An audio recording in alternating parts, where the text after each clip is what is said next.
Assalamualaikum warahmatullahi wabarakatuh. Perkenalkan, saya Endah Setianingrum, peserta Latsar CPNS Angkatan ke-13, MPH 28, dari Kantor Wilayah Direktorat Jenderal Pemasyarakatan Kepulauan Riau.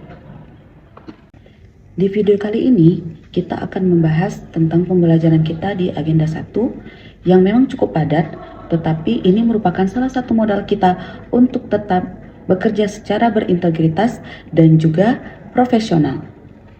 Ayo kita bahas dari satu per satu.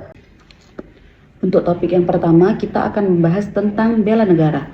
Biasanya kalau misalkan dengan kata bela negara, kita lebih identik dengan yang namanya tentara, polisi, dan lain sebagainya. Padahal bentuk bela negara bukan cuman untuk melibatkan masalah militer, tetapi juga bisa kita lakukan sehari-hari. Bentuk bela negara yang bisa kita lakukan dalam kehidupan kita sehari-hari adalah rasa cinta tanah air dan juga kesadaran berbangsa dan bernegara, serta kesiapan kita dalam hal tantangan baik di lingkungan kerja maupun masyarakat. Contoh yang bisa kita lakukan apa? Datang kerja tepat waktu, berkata jujur, dan tidak menyalahgunakan jabatan. Pada dasarnya, kita bekerja dengan penuh tanggung jawab. Kita sedang menjaga kepercayaan masyarakat dan juga negara. Kemudian yang kedua yang kita bahas yaitu tentang hak asasi manusia berspektif gender. Materi selanjutnya ini kita kan tentang hak asasi manusia ya, yaitu yang berspesifik gender. Sebagai ASN, sebagai aparatur sipil negara, kita tidak boleh membeda-bedakan pelayanan, baik itu dari segi jenis kelamin, kebutuhan, ataupun adanya hal-hal lainnya. Kita tidak boleh melihat kebutuhan laki-laki dan perempuan secara berbeda. Jadi mereka, perempuan dan laki-laki itu adalah sama. Memastikan kebijakan yang dibuat tidak merugikan salah satu pihak. Nah, oleh karena itu, pelayanan publik yang baik adalah pelayanan yang inklusi dan juga tidak diskriminasi. Yang ketiga, yaitu pengelolaan konflik berkepentingan. Nah, ini juga penting sekali yang harus kita bahas ya teman-teman. Konflik kepentingan terjadi ketika ada benturan antara kepentingan pribadi dengan kepentingan jabatan. Jadi kita sebagai aparatur sipil negara, kita harus juga membedakan mana yang urusan pribadi dan juga mana yang menjadi tanggung jawab negara. Misal, tidak menggunakan fasilitas kantor untuk kepentingan pribadi, ataupun tidak memprioritaskan keluarga atau teman dalam pelayanan, dan selalu bersikap profesional. Integritas merupakan salah satu kunci utama dalam kita bekerja, karena sekali saja kepercayaan publik itu hilang, maka akan sulit untuk membangun kembali. Oleh karena itu, tetap harus menjaga integritas. Yang keempat yaitu analisis isu kontemporer. Di era sekarang banyak sekali perubahan digitalisasi dan juga kita sebagai ASN harus tetap mengikuti bagaimana perkembangan teknologi. Oleh karena itu banyak hal-hal yang terjadi yang tidak sesuai dengan bagaimana semestinya.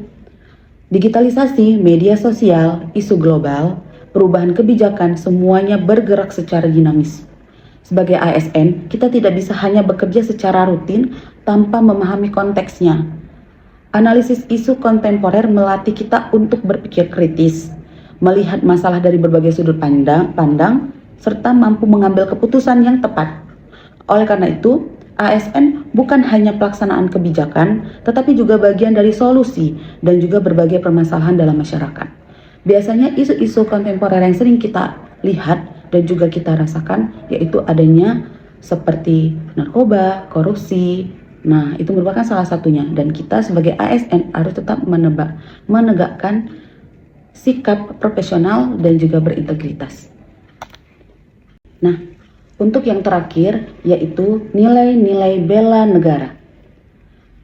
Kita belajar tentang dasar bela negara yaitu cinta tanah air, sadar berbangsa dan bernegara, setia kepada Pancasila dan juga Undang-Undang Dasar Negara Republik Indonesia tahun 1945, rela berkorban, memiliki kemampuan awal bela negara. Nilai-nilai ini bukan cuma sekadar teori, tapi harus kita terapkan dalam kehidupan kita sehari-hari sebagai aparatur sipil negara.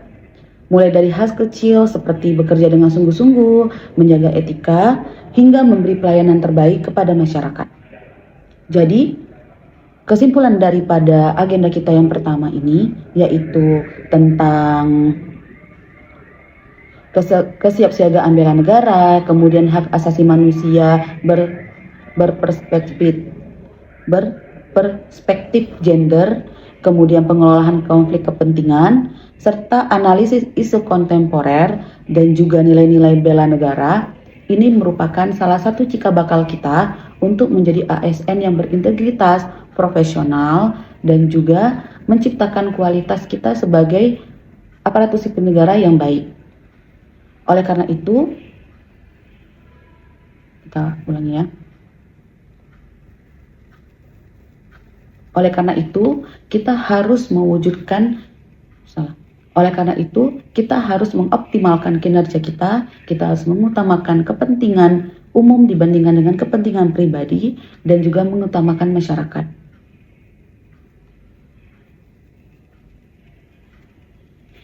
Dari pembelajaran ini, saya sangat menyadari bahwasannya menjadi aparatur sipil negara bukan hanya tentang kerjaan, tetapi juga tentang tanggung jawab, moral, dan juga komitmen kita terhadap bangsa dan juga negara kita. Semoga kita semua menjadi ASN yang profesional, berintegritas, dan juga selalu mengutamakan kepentingan masyarakat. Saya, Enda Setianingrum, Latsar CPNS Angkatan ke-13, NPH 28, bangga menjadi ASN dan mengucapkan terima kasih banyak. Assalamualaikum warahmatullahi wabarakatuh.